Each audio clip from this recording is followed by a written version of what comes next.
Good afternoon, everyone. The new hockey stick, North American snow extent in the red. New locust outbreak, Southern Africa. Locust outbreak, Ethiopia. That makes it both Southern and Northern Africa. Shelf cloud here. Incredible rains bashing Libya. And how interesting the Great Reset, focusing in the Sahel. You need all that rainfall so plants grow. Locust eats plants. Verification, Great Reset on. In this day and age, it's so important to keep your body functioning at optimal performance. And collagen may be the closest thing we get to a real fountain of youth.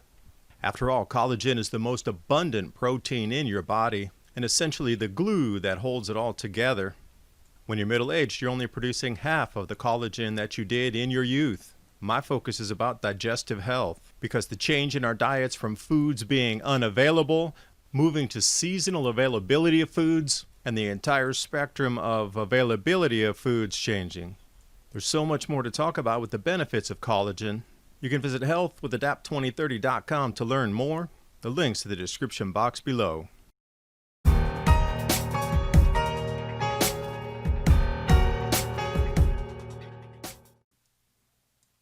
And I wanted to start you with a thought of the day here, how the world is moving, how I see math word problems. If you have 4 pencils and I have 7 apples, how many pancakes will fit on the roof?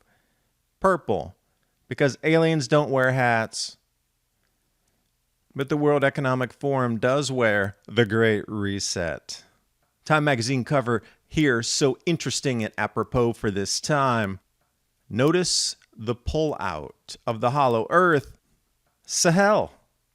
This is what I've been focusing on for years now. The above-ground rainfall increases, as well as tapping the Nubian aquifer, the sandstone aquifer, and all the aquifers in northern Africa to create a new area where we can grow crops on this planet as the grand solar minimum reduces crop yields in more northerly latitudes like Canada, northern parts of China, northern parts of the United States. We could substitute and grow a lot of food in that same area. But you need above ground rainfall. We have the tech to pump a lot of water, desalinate along the coast, but you need the above ground rainfall, really. So you'd be looking for certain signs to verify. Here we go. How many umpteenth record flood have we seen across the Sahel in North Africa in the last 2 years? This is an indication right here. Today, Libya, how much rain has fallen. Flooding streets. And some areas are more flooded than others, obviously. But when you see the depths of minivans covered like this, well, it is heavy rain bringing torrential floods. And it would also explain the record grain yields across northern Africa as well. Well, take a look at this shelf cloud here. This is such a spectacular image off of Severe Weather EU. They have a photography contest, and this was one of the award winners for this week. I linked that in the description box below. There's an enormous amount of just incredibly beautiful intense weather images that you're going to want to look at. Keep your mind off the chaos around the planet with beautiful visuals. Right here off the watchers, new locust outbreak hits Southern Africa. 45 million people at risk for food shortages. If it wasn't bad enough for the grand solar minimum, now the locusts are here. Namibia, Botswana, Zimbabwe, Zambia, South Africa, and Angola. Well, that would include Lesotho and Swaziland as well, tucked in there in South Africa. But what do we see? Anywhere in green, locust outbreak. It is a good part of Southern Africa and a main grain-growing region as well. So it's almost as this is a double pincer. The grand solar minimum crop losses and intense cold that ripped through with the drought, setting back agriculture, and now the spring plantings are coming up and the locusts are all over it. So reading here, quote, the FAO Bureau in Windhoek out of Namibia, food security will be seriously impacted because newly planted crops that are currently standing in the fields are at risk of being totally annihilated. That's a heavy word to use from the FAO in a news release. Annihilated? Really? And not only that, but Ethiopia also battling the worst locust plague in 25 years. But that whole area had been inundated earlier in the year as well. Lots of stories about how intense the swarms were all the way from Sudan through Iraq and all the way over and into India.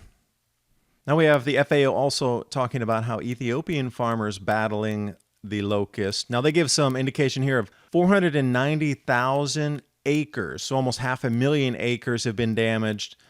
So you have to do the calculations there on how much food 500,000 acres would provide for the citizens. That's not going to be grown and severely reduced. You just call that a write-off. Now think about it for just a second.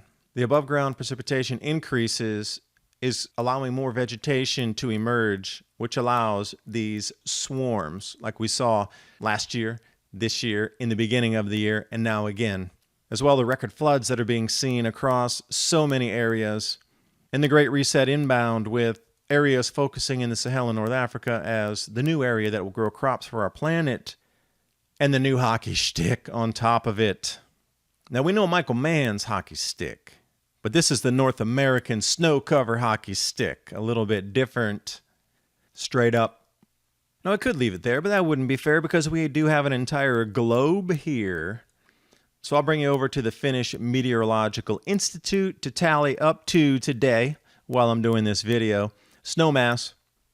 And if you look at the dotted line, you're going to see that is from 1982 to 2012, that 30-year average. And so far the trend line, as last year's trend line, far above those averages, even outside the one standard deviation range, which is all the other colored area around the dotted line. Third year in a row for this same phenomenon had happened. But how dare you think it might be the grand solar minimum that's affecting any of the climate, and the reduced growing seasons, and your food price increases, and the chaos that you're seeing is a distraction from the grand solar minimum. Nope. Back to bread and circuses. And speaking of bread, you are definitely going to want to be storing some food as we move through these changes. 2-week or 4-week emergency food supply with my Patriot supply and Adapt 2030. The link's in the description box below. It's a great way to support the channel. Appreciate you watching. Hope you found something interesting, and I'll see you next time.